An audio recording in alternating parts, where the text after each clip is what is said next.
الحمد لله رب العالمين، وأشهد أن لا إله إلا الله وحده لا شريك له، وأشهد أن سيدنا ونبينا محمدا عبده ورسوله صلوات الله وسلامه وبركاته عليه وعلى آله وصحبه أجمعين. أما بعد، فصل في أسباب الغسل. Faslu ambayo inataja sababu za kuoga, yani kwa maana hapa aliposema faslu fi asbab al-ghusli anakusudia mujibatu al-ghusli, mambo ambayo yanawajibisha kuoga. Ikiwa moja katika mambo hayo limetokea, basi inakuwa ni wajibu kwa yule ambaye limemtokea aoge. Kwa hiyo asbabu al-ghusli ambazo tumesema ni mujibatu al-ghusli, wa hiya al-umuru allati idha wujida ahaduha fi shakhsin wajaba alayhi al-ghuslu, nayo ni mambo ambayo ikipatikana mojawapo kwa mtu itakuwa ni wajibu juu yake kuoga. Fal-ghuslu lughatan as-sayalan, kuoga kilugha ni sayalan au dayarani lma, yani kupitisha maji. Sayalan ni kule kuyapitisha maji, sawa, au kumiminika kwake. Asayalan ni kumiminika, au dayarani lma ala shay'i mutlaqa, au kuyapitisha maji katika kitu moja kwa moja, kitu chochote kile ukipitisha maji juu yake inaitwaje ya ikhwa? Inaitwa asayalan. Qawluhu ala shay'i, aliposema ala shay'i maana yake sawaun kana badanan au ghaira, sawa sawa iwe ni mwili au iwe ni kitu chochote kile. Wa qawluhu mutlaqa, na maana ya kauli yake aliposema mutlaqa ay sawaan kana biniya au la, sawa sawa iwe ni kwa nia au vingine.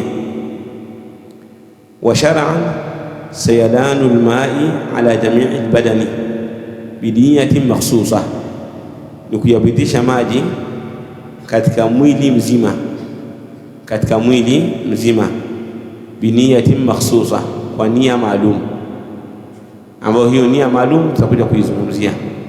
Biniyatin makhsusa tutakuja kuizungumzia hiyo nia, na inafaa kusema hivi: at-ta'abbudu lillahi azza wa jalla bisayalani al-ma'i ala jami'i al-badani bikayfiyatin makhsusa, sawa, au bila au kwa kuondoa hiyo neno kaifia. Ataabudu lillahi azza wa jalla bisayalani al-ma'i ala jami'i al-badani, kama ni kumwabudu Allah subhanahu wa ta'ala kwa kuyapitisha maji katika mwili mzima.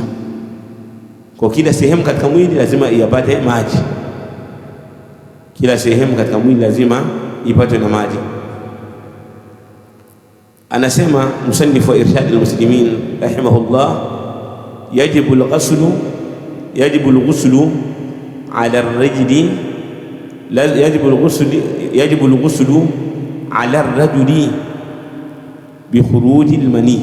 Hili ni jambo la kwanza, ni wajibu kuoga kwa mwanamume pale yatakapomtoka manii. Yatakapomtoka nini? Manii. Kaifama kana, vyovyote vile yatakapotoka. Walau ala launi dam, hata kama yatatoka kwa rangi ya damu. Bisababi kathrati aljimaa, kwa sababu ya wingi wa jimaa. Sawaan tadafakha am la, sawa sawa yametoka kwa kutupa au la, au biladhatin au la, sawa sawa yametoka kwa ladha au hapana. Fi halati an-nawmi au al-yaqadha, sawa sawa yametoka katika hali ya kulala au hali ya mtu kuwa hajalala. Bi ayi suratin kharaj, kwa namna yoyote ile itakapokuwa yametoka. Yoyote vile yakitoka itakuwa ni wajibu kwa mtu aoge.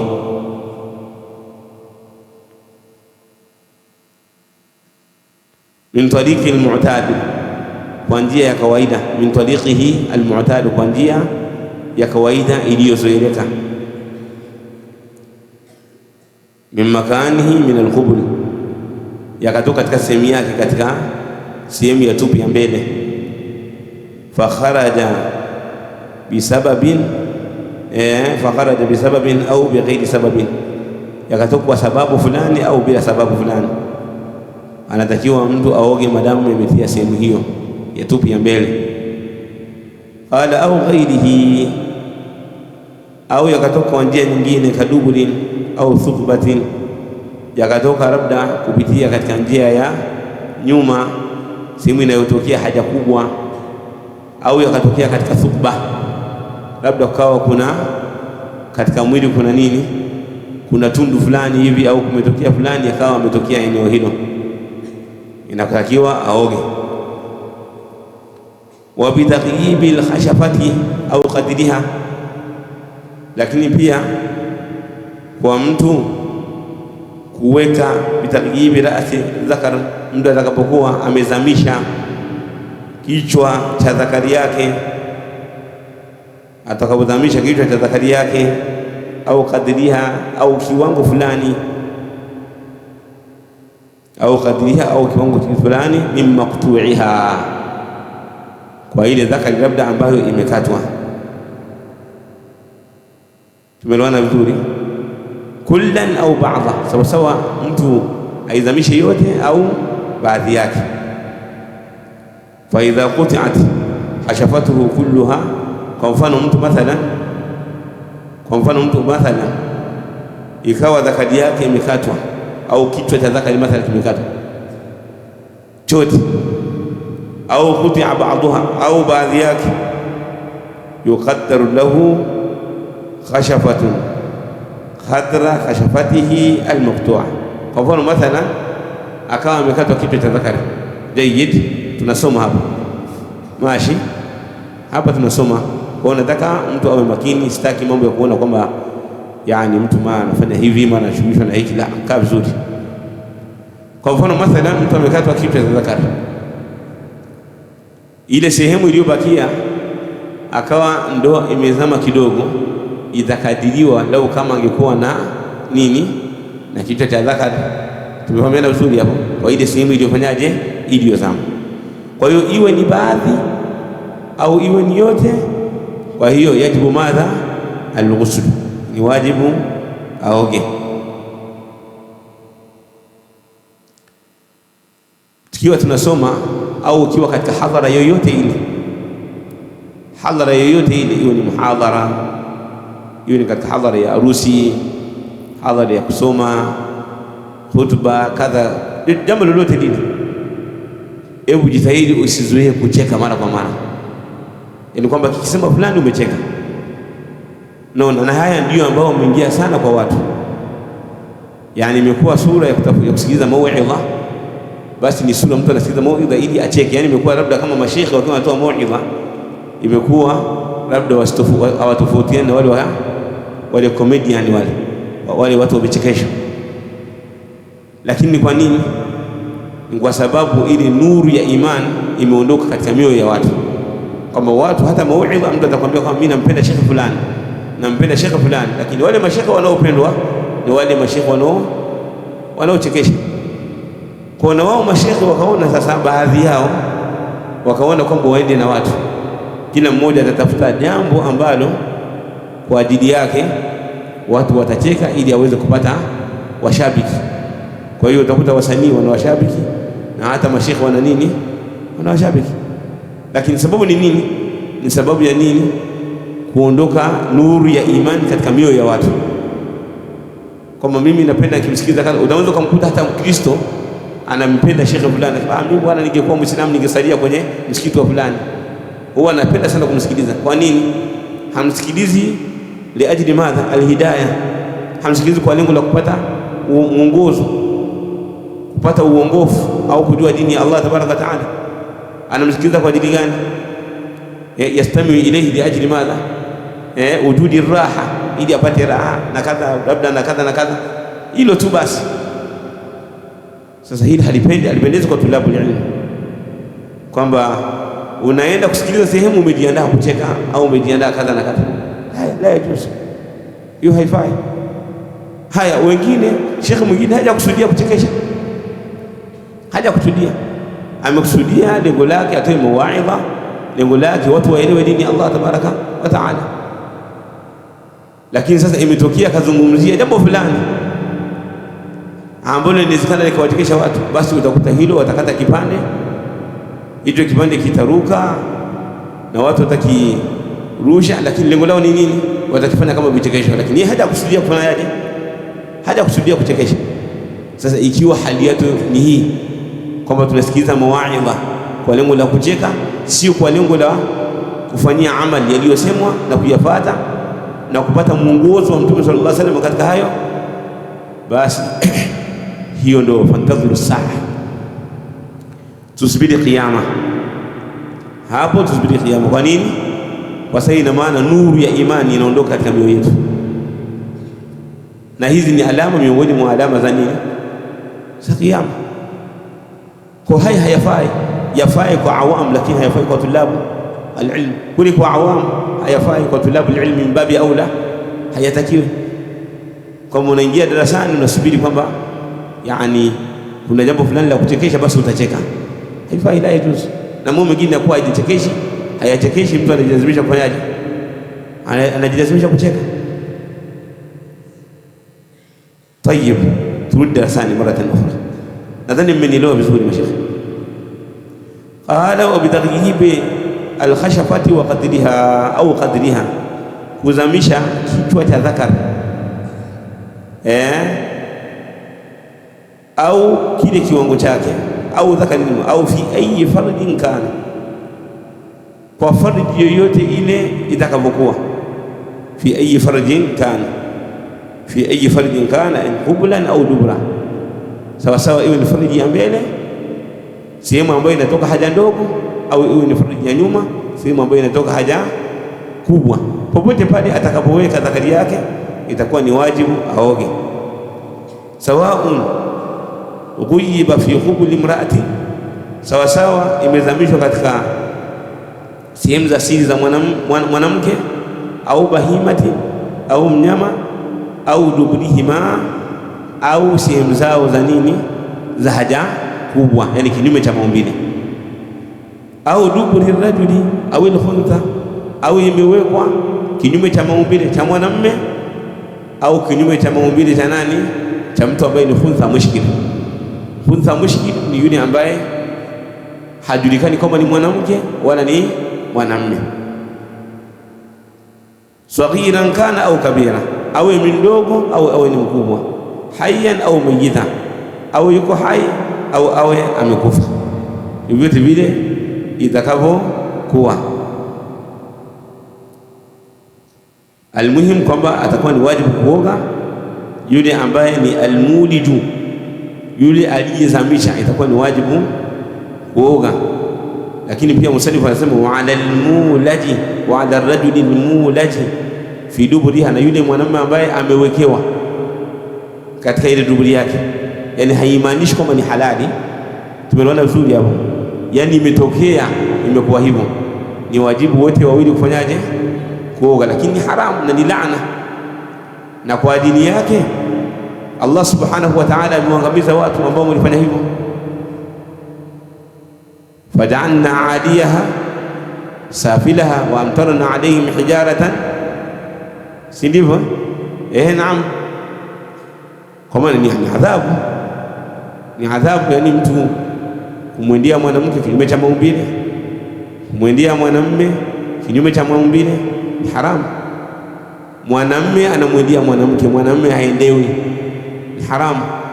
Liwatu, ushoga na ubasha, yote ni haramu. Wale waliofanya zama hizo za Nabiiullah Lut, kwamba Jibril alayhi salatu wasalam alinyanyua ile madain, walikuwa ni watu wengi, alinyanyua ile ardhi akajalia juu yake ni chini yake na chini yake ni juu yake, kwa maana kichwa juu miguu chini, kisha akawa ameishusha chini. Watu wote wakawa wameangamia shekhi, kwa sababu ya kosa hili ambalo wao walikuwa wanalifanya, na ni sababu ya laana. Hiyo ni sababu ya laana. hakuna watu katika umma, makabila ambao wanaruhusu jambo hilo isipokuwa Ashia Rafidha. Mashia tu peke yao ndio ambao wanaruhusu mambo haya, mambo ya ushoga na ubasha. Tuliye kuielezea hapa siku moja kama mnakumbuka, kuhusiana kwamba baadhi ya maraji Shia, wale mashia wa Shia wale, haya mambo wanakuwa wanayaruhusu, ambao ni kinyume cha Qur'an na Sunna na dini nzima aliyokuja nayo Mtume Muhammad sallallahu alaihi wasallam, na ni kinyume cha kawaida za watu. Hakuna dini yoyote tangu mundu an khalaqa Allahu Adam, tangu Allah alipomuumba Adam ila yaumina hadha, mpaka siku zetu hizi, ambaye anaruhusu mambo ya ubasha au mambo ya ushoga isipokuwa Ashia Ar-Rafidha.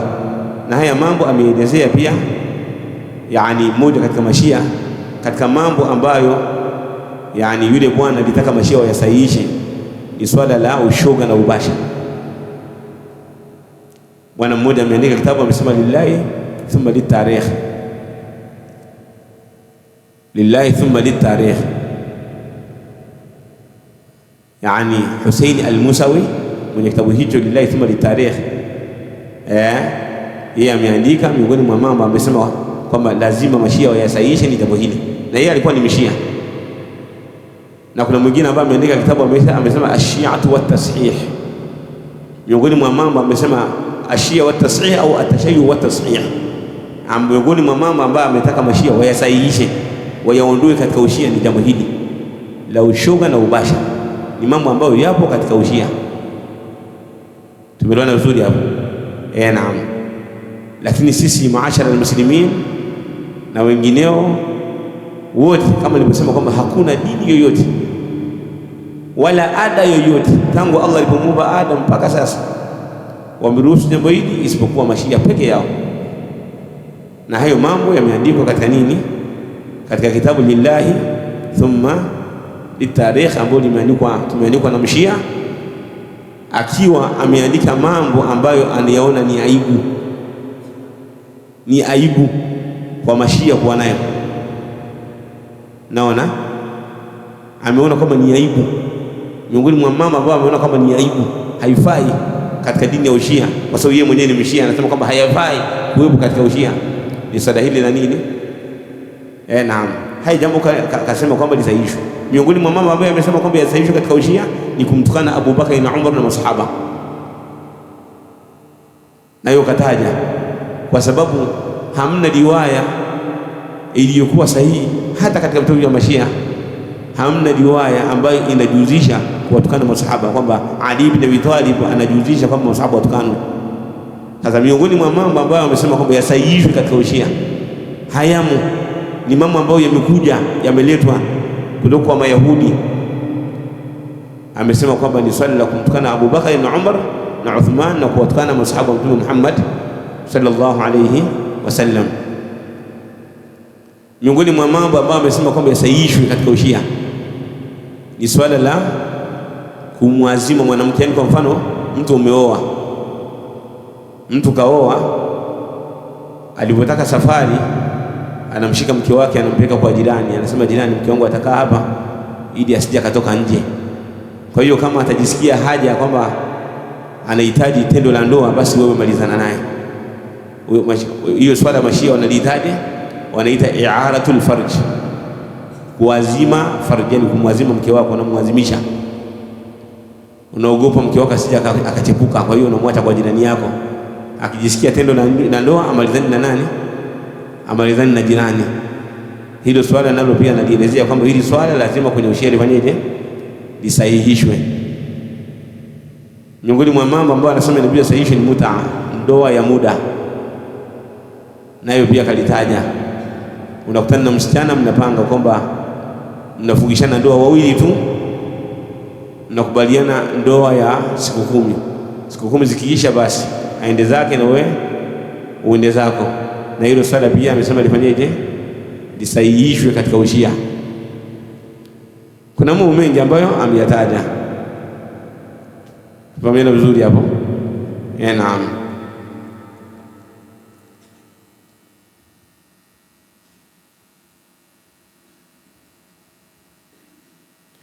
wayajibu alghuslu ala almar'ati, ni wajibu kuoga kwa mwanamke. Mwanamke ni wajibu aoge bi ayi dhakarin dakhala fi farjiha, kwa dhakari yoyote ile, yani ule uume wote ambao umeingia katika nini, katika usichana wake, lazima afanyeje? Katika usichana wake au katika uke wake lazima aoge. Jambo lolote lile, yani uume wote ambao umeingia katika uke wake lazima aoge. Hata dhakari albahima, mpaka uume wa nyama, walmayit, na maiti, wasaghir, na mtoto mdogo. Ni kauli sallallahu alayhi wasallam, kwa kauli ya Mtume sallallahu alayhi wasallam aliposema, idha iltaqa alkhitanani, itakapokuwa zimekutana khitani mbili, khitani ya mwanamume ambao ni kichwa cha dhakar na khitani ya mwanamke ambao ni uke wake, faqad wajaba alghuslu, ni wajibu kuoga. Wala yahsulu iltiqa'u alkhitanaini illa bidaghyib alhashafa fa akthara, na wala khitani mbili hazikutani isipokuwa mwanamume ikiwa amezamisha uume wake katika uke wa mwanamume au zaidi. Alhashafa ni kichwa cha dhakar, ni kichwa cha uume. Wa dhikru alkhitanaini jayyun ala alghalib, na pale alipotaja khitani mbili, hii ni kutaja ile mara nyingi. Tumefahamiana vizuri, kwa sababu khitan yani ni kile ambacho kinafanywa khitan, ambao imma yani khitani ya mwanamke ili kukata ile sehemu iliyozidi. Tumefahamiana vizuri hapo. Na vile vile kwa upande wa mwanamume kuondoa ile ngozi ambayo inakuwa imefunika uume wake pale anapokuwa mdogo au akiwa ni mkubwa, ile ndio inaitwa ile khitan. Kwa hiyo hii imetajwa khitan kwa sababu ya ghalib, na vile vile zikana imetajwa khitan kwa sababu ya nini? Kwa sababu ya karahiyatu dhikri ma yustahbahu dhikruhu, kwa sababu ya kuonelea vibaya kutaja kile ambacho haipendezi kukitaja. Yani kuna vitu ambavyo mtu inabidi vichunge kuvitaja, yani inakuwa haipendezi. Kwa mfano, ukiwa unaenda haja sasa hivi, unataka uwage, unaenda haja, unafanyaje? Unanyanyua mkono au unafanyaje? Unasema hivi, au unasema naenda uwani, lakini kumbe wewe ima unaenda kwenye haja ndogo au unaenda kwenye haja kubwa. Lakini kwa mfano mathalan mtu kasema hivi, naenda kunya, inakuja vizuri hiyo haipendezi. Au unaenda kukojoa, au kwa mfano mtu anahalisha, naenda kuhalisha, sawa? Hii haipendezi kutamka maneno kama hayo, sawa? Unasema kwamba naenda uwani. Naona wakiwa ni ustadhi anasema naweza kafika hamamu pale, naenda khala. Akiwa ni ustadhi naenda khala, naenda hamamu. Kama hawajamuelewa, yani nataka nifike kidogo na kule khala, yani uwani kule, sawa? Naam. Au nataka nichukue udhu, au kule nyuma kuna mtu, naona hapo. Hauwezi kutaja yale mambo ambayo haipendezi kunini, haipendezi kuyataja. Mashi wangu, mashi ya ikhwa, darasa inaeleka vizuri. Tayyib,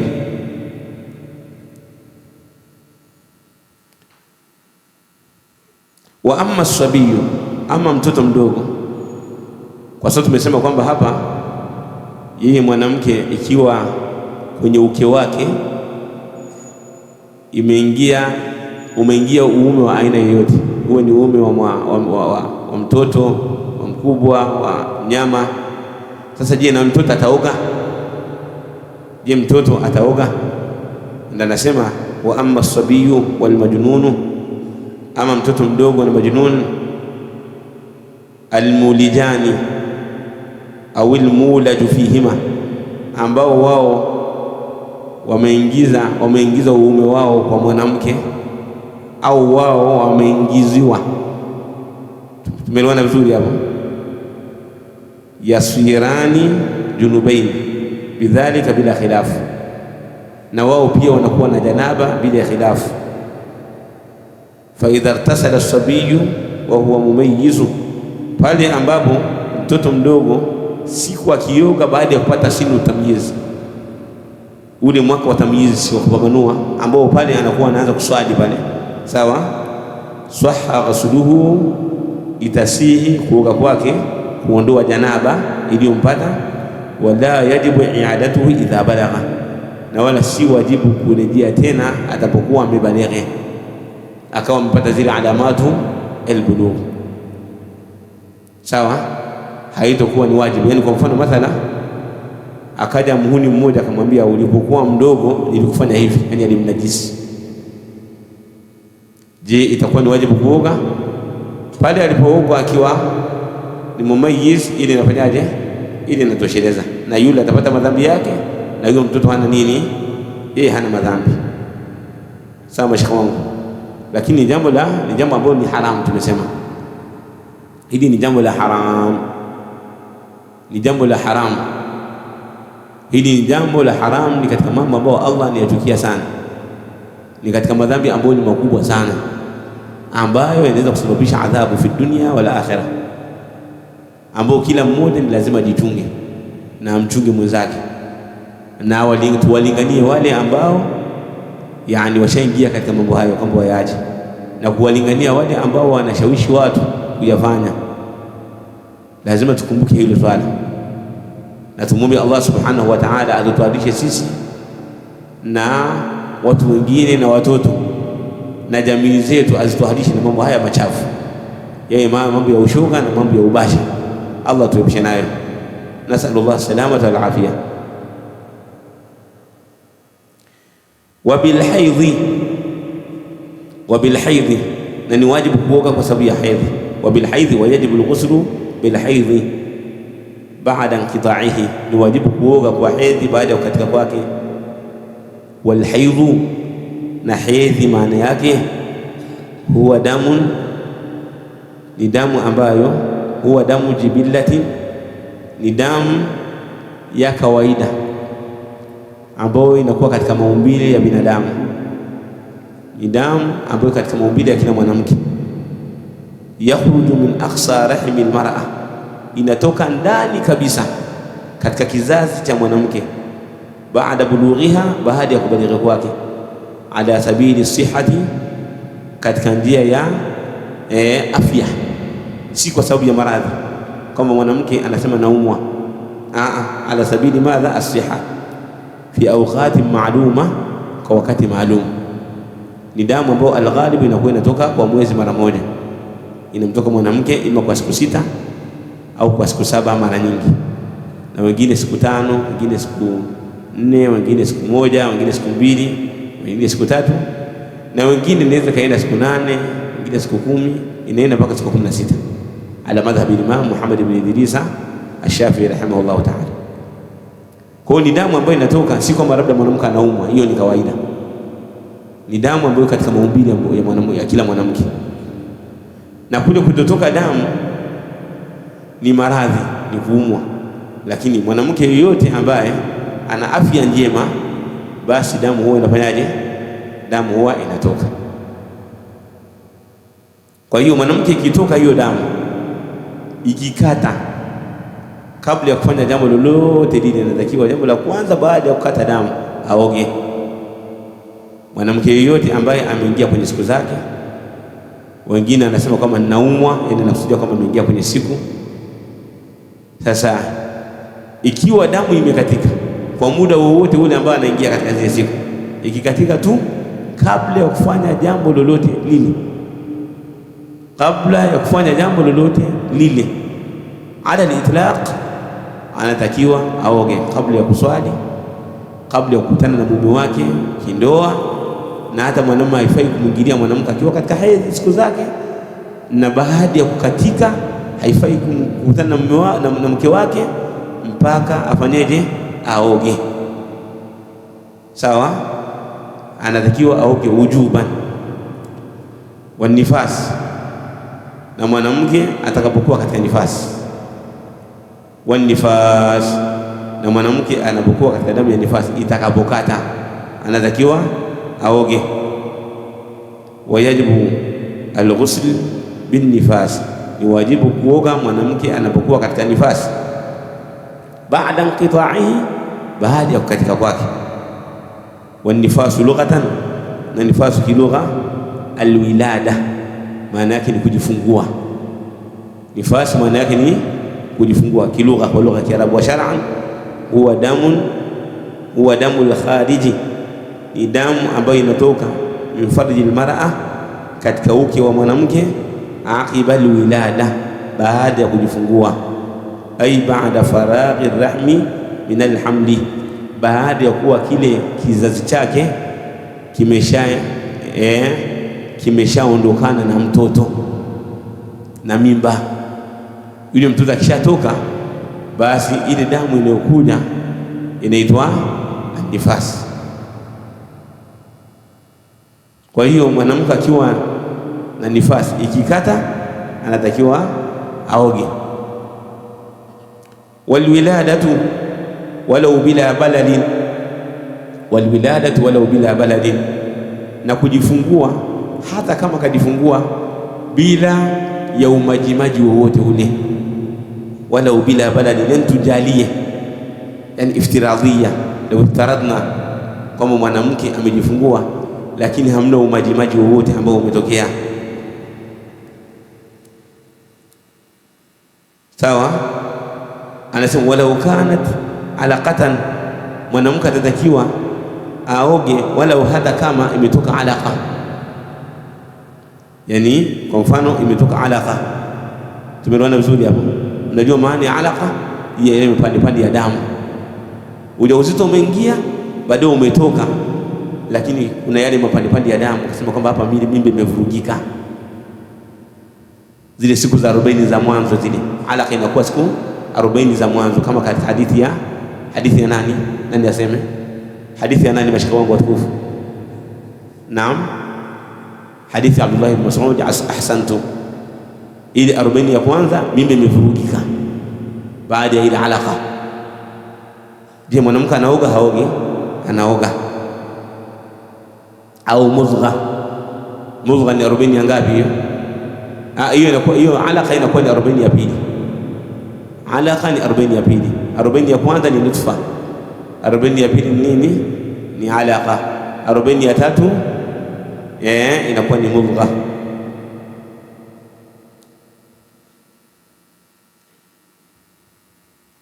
Walau bila baladi, walau bila ya unyevunyevu, walau bila baladi, walau bila unyevunyevu, yani tujalie mwanamke amejifungua hakuna unyevunyevu wowote ule ambao umetokea. Nini maana yake? Anasema bi an nazala alwaladu jafa, ni mtu kutoka hali ya kuwa mtoto anashuka kutoka kwa mama yake kwenye kizazi cha mama yake hali ya kuwa amekauka. Wal muradu bil baladi huwa baqiyatul mani alladhi inaqada minhu alwalad, muradi wa balad ni ile mabaki ya manii ambayo inaqada minhu alwalad, ametoka katika manii hayo mtoto. Fa innahu yabqa minhu baqiyatun, hakika hubakia baadhi ya mabaki yake, fil kis, katika ule fuko la uzazi, alladhi yanzilu minhu alwalad, ambaye huwa anatoka mtoto katika fuko hilo, kwa huwa kinabakia cha kubakia. Sasa hapa tumeona kwamba yani mtoto akishajifungua, wala hata kama damu haijatoka, tumesema lazima mwanamke afanyeje? Aoge. Wanasema fuqaha, waqad wajaba al-ghuslu, imekuwa ni wajibu kuoga ala al-mar'ati, kwa mwanamke, li anna al-walada munaqidun min maniyyi al-mar'ati war-rajuli, kwa sababu mtoto yani amepatikana, ameundwa, munaqidun, ameundwa kutokana na manii ya mwanamke na manii ya mwanamme. Fahuna wajaba alaiha an taghtasila bisababi khuruji maniyiha, hapo mwanamke ikawa ni wajibu kuoga kwa sababu ya kutoka manii yake. Yani kwa mfano mathalan mtoto si katika nani, katika kizazi cha mama yake. Ni kitu gani ambacho kimemtengeneza mtoto? Mtoto ametengenezwa kutokana na manii ya mama yake na manii ya nani? Ya baba yake. Sasa fuqaha wanasema hivi, kwa mfano mathalan mwanamke anaoga kwa sababu ya tendo la ndoa. Kwa mfano mwanamke anaoga kwa sababu ya tendo la ndoa.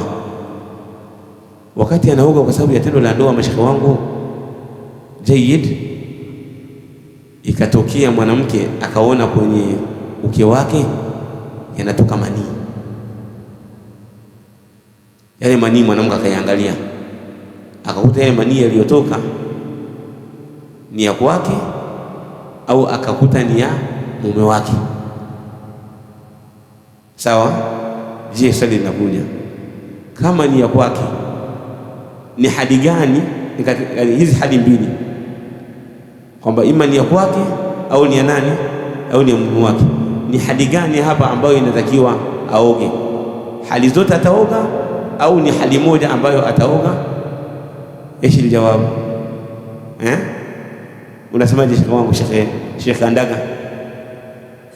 Naam, ataoga katika hali zote. Sheikh anasema ataoga hali zote kwa sababu huku nyuma tushasoma kwamba mtu akitoka manii kwa hali zote inabidi afanyeje? Aoge. Mwingine? Naam, Sheikh bwana harusi. Naam, Sheikh bwana harusi anasema kwamba ataoga kwa ajili ya nini? Ya manii wake wapo sahihi. Kwa nini? Kwa sababu yale manii ya kwake ndo yanamwajibisha kuoga, lakini ya mwingine hayamwajibishi kufanyaje? Kuoga. Kwa hiyo ikigundulika kwamba yale manii akayatazama akasema haya sio ya kwangu, akasema kwamba haya ni ya mume wake, atafanyaje hapo? Atafanyaje? Kwa ajili ya manii ya mume wake atafanyaje? Naam, atajisafisha afu kisha atatawadha au ataendelea na mambo mengine? Atatawadha. Kwa nini atatawadha? Naam, huyu anasema atatawadha kwa sababu amegusa sehemu ya siri. Kama hajaigusa, kwa sababu kimetoka chochote. Kwa hiyo imma atatawadha tena kwa sababu mbili. Sababu imma kwa sababu amegusa sehemu za siri, na sababu ya pili kwa sababu amefanyaje? Ametoka nini? Kitu chochote. Al-kharij min ahadi asabilain, inatakiwa mtu afanyaje? Atawadha. Mashaka wangu mnanielewa? Sheikh anaelewa hapo? Sheikh, naam. Haya, kwa hiyo anasema wajibu al-ghusl bi khuruji ahadi at-tawamain, wa qad wajaba al-ghusl ala al-mar'ati li anna al-walada mun'aqidun min mani al-mar'ati wal-rajul, fa huna wajaba alayha an taghtasila bi sababi khuruji maniha. Wa yajibu al-ghusl bi khuruji ahadi at-tawamain, itakuwa ni wajibu kuoga kwa sababu ya kutoka mmoja ya mapacha wawili. Yaani hapa mwanamke amejifungua mapacha, akitoka pacha wa kwanza bado tunamsubiri pacha wa pili, yule mwanamke anatakiwa afanyeje? Aoge kwa sababu ya pacha ya kwanza, kabla al-akhar, kabla ya mwingine. Haya mambo kwa sasa hivi inawezekana yasawirike, lakini zamani yalikuwa yanasawirika. Ulikuwa unakuta pacha anaweza huyu akazaliwa asubuhi, huyu akazaliwa nini, akazaliwa jioni. Tumeona kwa sababu zamani hawakuwa na vile vifaa, na ndio maana unakuta kwamba wanawake wengi walikuwa wanakufa wakati wa kujifungua. Lakini kwa sasa hivi wao wanaangalia uwezekano kama mwanamke ikishindikana kuweza kujifungua, wanafanyia nini? Wanafanyia operation, amalia, wanafanyia operation. Lakini kwa zamani ilikuwa ni shida sana kwa mwanamke, na hapo ndugu zangu ndipo ambapo tunatakiwa tujue namna ya taabu ambao wanawake wanaipitia. Mtu wewe kama mwanamume ambaye hamjui mama yake, hata kama mama yake ni mkorofi, mwanamume ambaye hayuko pete na kidole na mama yake, hata kama mama yake atakuwa ni mkorofi, hata kama mama yake atakuwa ni mchawi, huyu mwanamume hafai hata kidogo.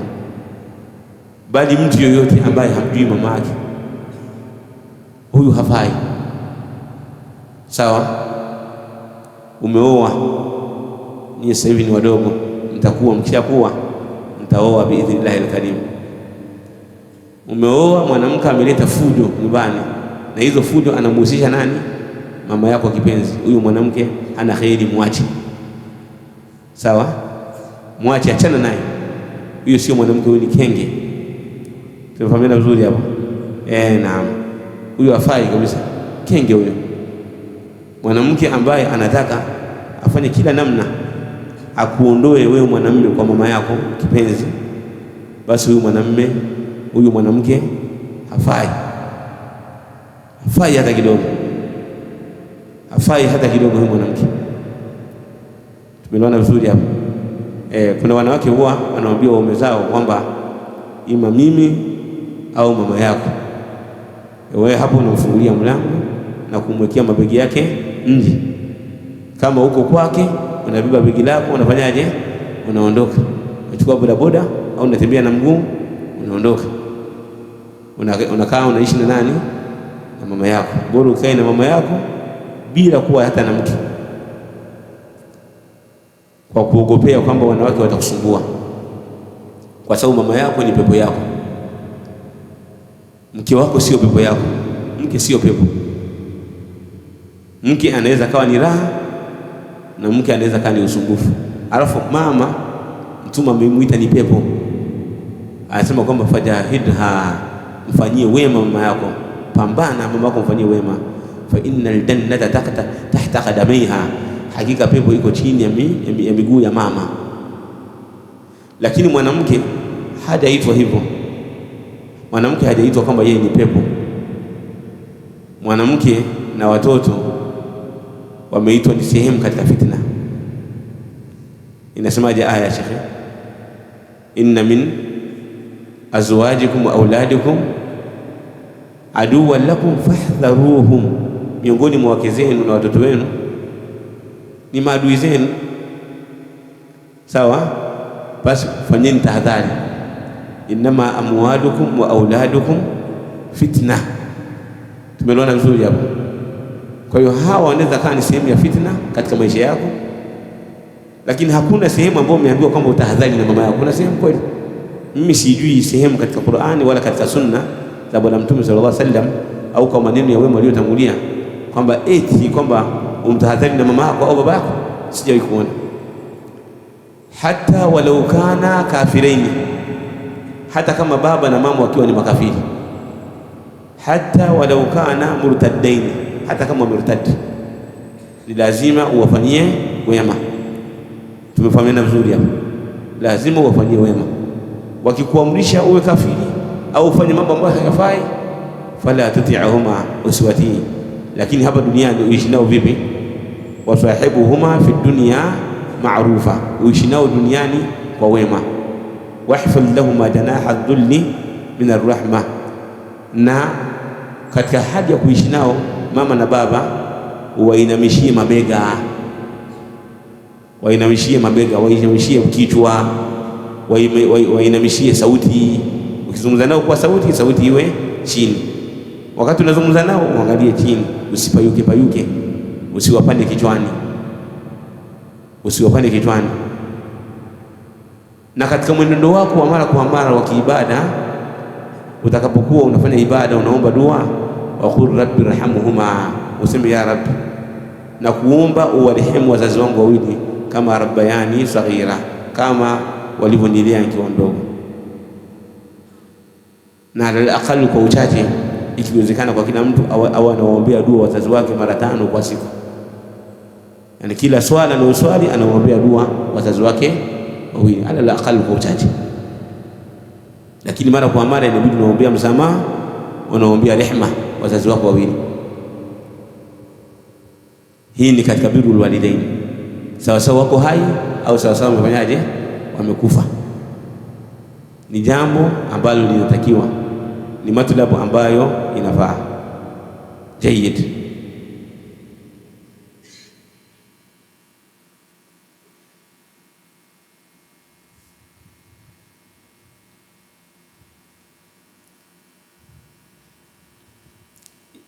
Tayib, wanasema wa min mujibati al-ghusli, hii swala hajalitaja nani?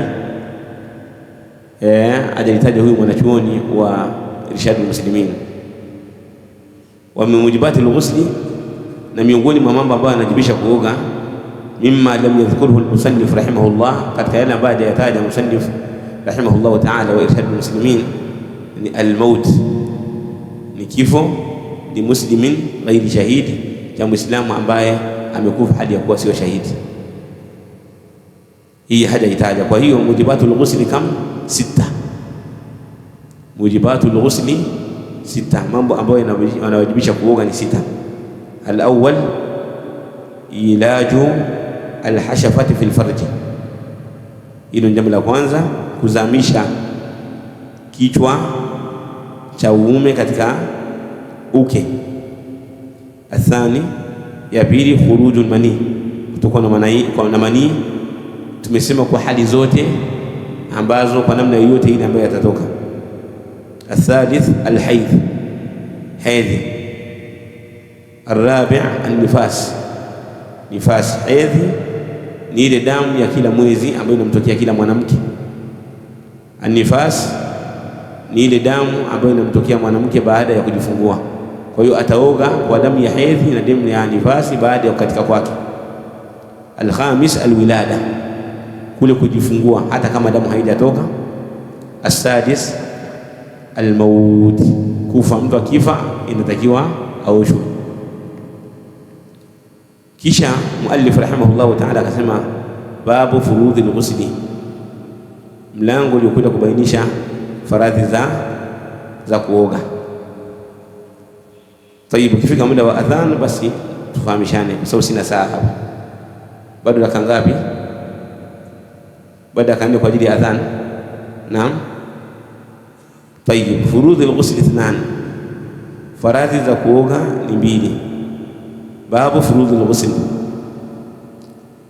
Furudhi al-ghusli 2 au furudhi al-ghusli ay arkanuhu, ni nguzo zake.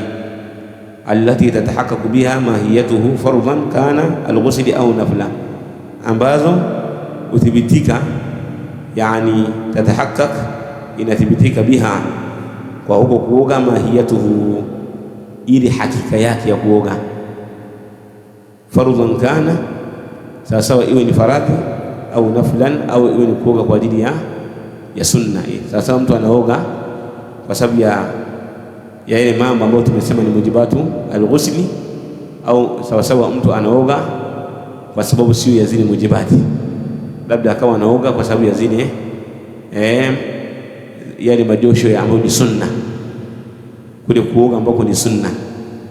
Tutakuja kuona kuna kuoga ambako ni sunna na kuoga ambako ni kwa nini, kwa faradhi. Kwa mfano mathalan mtu kuoga kwa ajili ya kuingia Makka, kuoga kwa lengo la kuingia Madina, ya madhhabu ya Imam Shafi'i, kuoga wakati kwenda Jamarat, kuoga wakati kwenda Arafa, sawa, mambo kama hayo.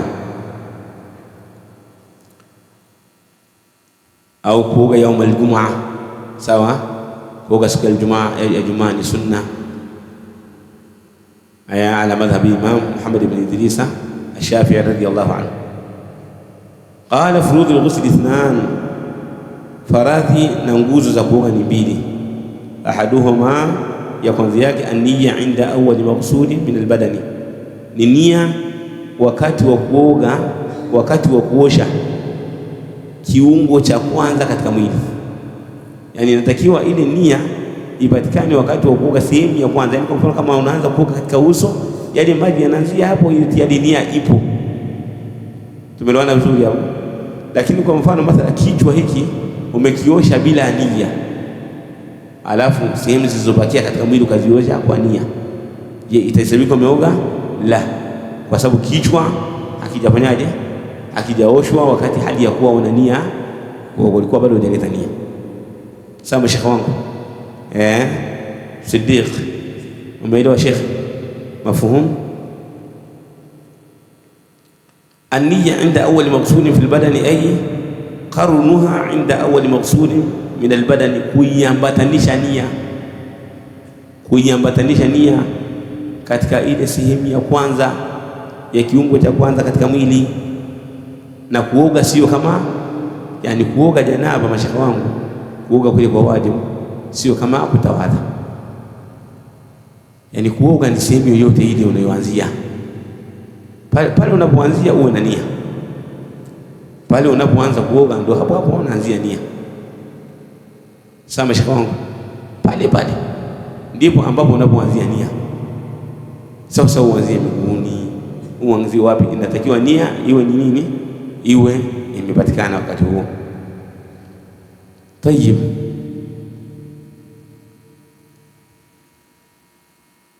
anasema falau nawa ba'da ghasli juz'in min albadani, lau kama ataleta nia baada ya kuosha sehemu fulani katika mwili, wajaba i'adatu ghaslihi, itakuwa ni wajibu kurudia tena kuosha, kama nilivyosema kwamba kwa mfano ukaosha uso kisha ile nia ya kuoga janaba au kwa ajili ya hedhi au kadha na kadha ikaja wakati unaosha kuanzia kwenye shingo, wakati kichwa shakiota, itakubidi urudie tena kukiosha nini? Kichwa, kwa sababu mwanzoni wakati unakiosha ile nia haikuwepo. Wakati unaanza kukiosha ile nia haikuwepo. Naam, anasema yakfi ayyanuya. Sasa hapa, je, nia anailetaje? Kifi ati binniya, wakati wa kuoga ataleta nia ataileta vipi? Nia ambayo tumesema kama inatakiwa ile nia aiambatanishe na nini? Aiambatanishe na sehemu ya kwanza ambayo anaiosha, yoyote vile atakapokuwa sehemu, iwe ni sehemu ya mguuni, iwe ni sehemu ya kichwani, iwe ni sehemu ya mkononi, popote pale lazima wakati anaanza kuoga ile nia awe ameiambatanisha. Jayyid, sasa anailetaje hiyo nia? Wa yakfi ayyanuya rafu aljanaba, na itatosha yule anayeoga sawa sawa, anaoga janaba ya tendo la ndoa au kutokwa na manii, au kwamba uume na uke vimekutana, Jayyid, sawa, au kwa ajili ya hedhi, kutoka damu ya hedhi, au kwa ajili ya damu ya nini? Ya nifasi, damu ya kujifungua. Atanuia wakati wa kuoga rafa aljanaba, kama anaondoa janaba, au taharata lisala, au atanuia tahara kwa ajili ya swala, au nawaitu adaa fardhi alghusli, au atanuia kwamba ninanuia kutekeleza faradhi ya kuoga. Chochote kile atakachokifanya hata basi atahesabika ameleta nia ya nini? Ya kuoga. Naam, wapi shekhi wangu? Naam, wajaba i'adatu ghaslihi, nimesema itakuwa ni wajibu kuosha kabla ya adhana. Tayyib, mashi, shukran. Anasema wajaba i'adatu ghaslihi, kile kiungo alichokiacha itakuwa ni wajibu wa kukiosha tena, lianna almaghsula waqa'a ghasluhu qabla wuqu'i niyya, kwa sababu kile kilichooshwa ambacho tulitolea mfano nini? Tulitolea mfano kuosha kichwa kabla ya nini? Kabla ya nia, sawa? Kwa sababu kile kilichooshwa kuoshwa kumetokea kabla ya kutokea nia. Wa niyatu la budda an tataqaddam ala jami'i al-af'al, na nia ni lazima itangulie vitendo vyote. Wa taqtarina bi awwali al-ibadati, na iambatane na mwanzo wa ibada. Wal badanu kulluhu udhun wahidun fil ghusli, na mwili mzima wa binadamu katika kuoga kinahesabika ni kama kiungo kimoja. Na ndio maana tukasemaje? Tukasema kwamba popote pale utakapoanzia haina shida. Kwa mfano mathala, kwenye kutawadha, unaweza kutawadha kuanzia kwenye miguu, kwa sababu inabidi ipate taratibu, kwa sababu vile ni viungo vingapi? Vile ni viungo vya udhu, yani kwa maana kuna uso, kuna mikono miwili, na kuna miguu, kuna uso, kuna mikono miwili, kuna kupaka juu ya kichwa na miguu miwili, lazima ipate taratibu. Kwa kila kimoja inabidi kiendane kama vile ambavyo vinavyotakiwa. Lakini kwenye kuoga la, kwenye mguu hapana. Kwenye kuoga unaweza kuanza na mguu, kuoga unaweza kuanza na chochote kile utakachoanza nacho, ndio hicho kwenye kuoga. Tumeona vizuri mashaka wangu? Mashi. Naam.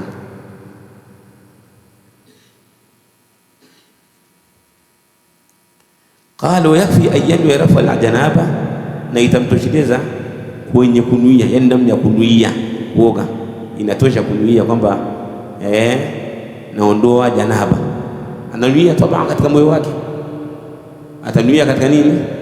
Katika moyo wake. Kama atasahau ala almadhhab, inafaa kufanyaje? Inafaa kutamka ili au kukumbushe nini, au kukumbushe nani moyo wake.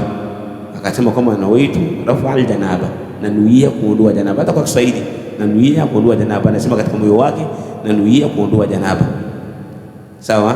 Au taharati lisala, nanuia kujitwaharisha kwa ajili ya swala. Au nawaitu adaa fardhi alghusl, nanuia kutekeleza faradhi ya nini, ya kuoga. Nia yoyote katika hizo atakazoleta basi itakuwa inatosheleza. Anasema fasifatu niyati fil ghusli alwajibi, sifa ya nia katika josho la wajibu, ayanu ya rafa aljanaba au alhadath alakbar, au yanuia kuondoa hadathi kubwa, au taharati lisala, ananuia tahara ya swala, au nawaitu adaa fardhi alghusl, au nanuia kutekeleza faradhi ya kuoga, au alghusl almafrudh, au kuoga kwa lazima, au alghusl alwajib, au kuoga kwa wajib. Liannahu nawa almaqsuda, imekuwa vyote ni sawa kwa sababu amenuia makusudio. Nia yoyote ile atakayoleta inaleta makusudio. Wa huwa rafu alhadath, nao ni kuondoa hadath. Walau nawa rafu alhadath walam yata'arrad liljanaba, lau kama atanuia kuondoa hadath na akawa katika nia yake hajaleta janaba wala ghairiha na wala chochote, sahha ghusluhu ala al-asahi, itasihi kule kuoga kwake kwa kauli iliyokuwa sahihi. Lianna alhadatha ibaratun anil mani' min as-salati, kwa sababu hadathi ni ibara inayobainisha kile kinachozuia kuswali wa ghairiha. Hapa mmepaelewa yani hapa anasema walau nawa rafa alhadath. Kwa mfano akasema hivi, anataka kuoga, sema hivi nawaitu rafa alhadath, nimenuia kuondoa hadath. Lakini katika hilo haijaja ile nia kwamba anaondoa janaba, na wakati anaoga nini hapo, yeye anaoga janaba, lakini kwenye nia yake amesema nawaitu rafa madha alhadath, lakini katika akili yake janaba haimu, hajaileta katika moyo wake, hajaleta ile kwamba naondoa janaba. Sheikh anasema kwamba anasema inafaa kuoga kwake, kunafaa. Kwa nini? Kwa sababu mradi wa hadathi ni ibara ambayo inazungumzia anil mani'i, kile kinachozuia mina swala. Kwa hiyo akisema kama mimi nanuia kuondoa hadathi, moja kwa moja inaingia hata kwenye hadathi kubwa na hadathi nini ndogo. Sawa shekhi wangu? Naam, hiyo ndiyo maana yake. Anasema wayakfi almar'ata inda ightisaliha, na itamtosha mwanamke wakati wa kuoga kwake, min alhaidhi wan nifasi, katika haidhi nifasi, an taqula, aseme nawaitu taharata min alhaidhi wan nifasi, nanuia kujitwaharisha kutokana na haidhi na nifasi. Kwa kufanya hivyo yartafiu alhaidhu bi niyati nifasi wa aksuhu, hata hedhi inaweza ikaondoka, ili hadathi ya hedhi inaweza ikaondoka kwa kuleta nia ya nifasi. Wa aksuhu, na nia ya kuondoa nifasi, ya kuondoa hadathi ya nifasi inaondoka kwa kuleta nia nini ya hedhi. Si nimeleka vizuri hapo? Mwanamke sasa hivi anaoga hedhi, mwanamke sasa hivi ana nini ikhwata, anaoga nini, anaoga hedhi, lakini yeye kaleta nia ya kuondoa hadathi ya nifasi. Wala aksu, mwanamke anaoga nifasi, lakini nia yake kaleta nia ya kuondoa hedhi. Anasema kwamba hii inafanyaje, inatosha. Kwa nini? Liannahu wajaba alghusl fi nifasi bikaunihi dama haidhin mujtami', kwa sababu imekuwa ni wajibu kuoga katika nifasi kwa sababu ni damu yenye kukusanyika. Walianna isma nifasi min asma'i alhaidhi, kwa sababu jina la nifasi ni katika majina ya nini, ya hedhi. Wa dhalika dalun ala anna isma mushtarakun bainahuma, na hivyo kwa sababu inajulisha kwamba jina inakuwa lina nini, inashirikiana huku na nini na huku.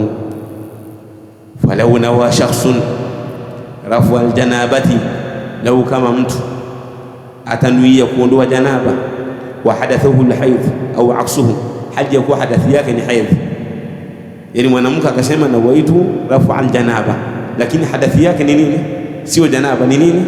Ni hedhi au nifasi. Au aksuhu, au aksi yake akanuia kuiondoa nini? Kuiondoa janaba wakati hadithi yake, akanuia kuiondoa hedhi wakati hadithi yake ni nini? Ni janaba.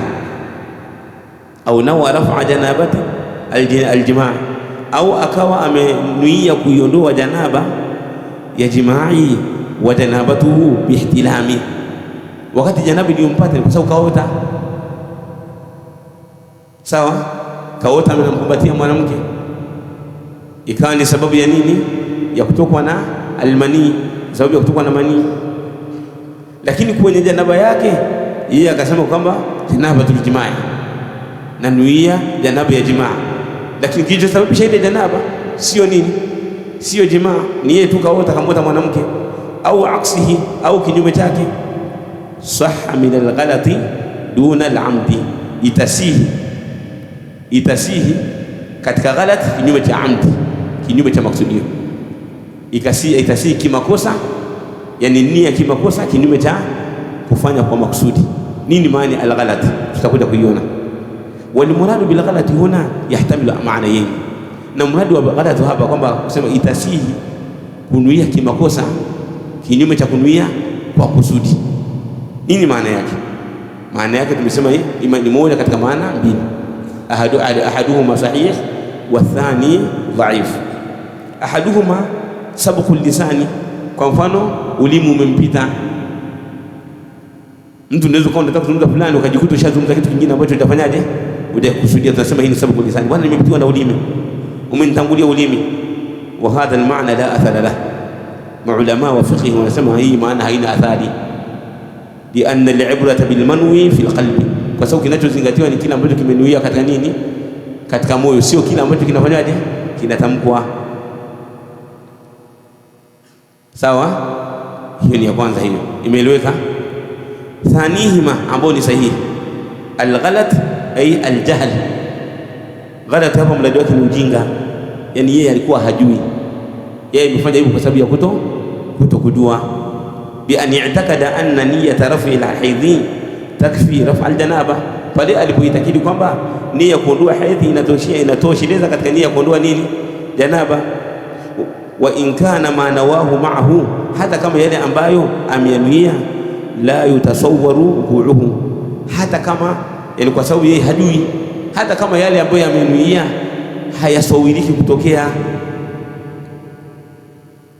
La yutasawwaru wuquhu minhu kaniyati ar-rajuli rafa al-hadathi al-haidh. Kwa mfano mwanamume akanuia kwamba mimi naondoa hadathi ya nini? Ya hedhi. Wewe kuna mwanamume ambaye anaingia kwenye siku hamna, lakini kwa kiujinga wanasema kwamba inafanyaje? Bil jahli, kwa maana yu'tharu bil jahli, atapewa udhuru. Kwa nini? Hapa ilikuwa inatosha katika hashia au katika taaliqi kuweka kwamba inafaa bil jahli, lakini haya matamshi mengine tunayaleta, aliposema wal murad, tunakuwa tunaleta haya matamshi ili upite nayo, uyajue mara kwa mara. Ukikutana nayo katika fiqh ujue maana yake ni hii, kwa sababu lazima tuyazoee maneno ya fuqaha. Tumeona vizuri hapo. Na sisi tunamwomba Allah subhanahu wa ta'ala tuwe katika fuqaha. Nasalullah azza wa jalla an nakuna min alfuqaha. Allahumma faqihna fi ddin wa allimna at-ta'wil. Kwa hiyo mpaka leo insha Allah tuishie hapa. Insha Allah katika darasa itakayofuatia tutasema athani min furudhi al-ghusli ta'mimu sha'ri al-badani wa basharatihi bil ma hatta al-adfar. Insha Allah darasa inayokuja tutaanzia hapo.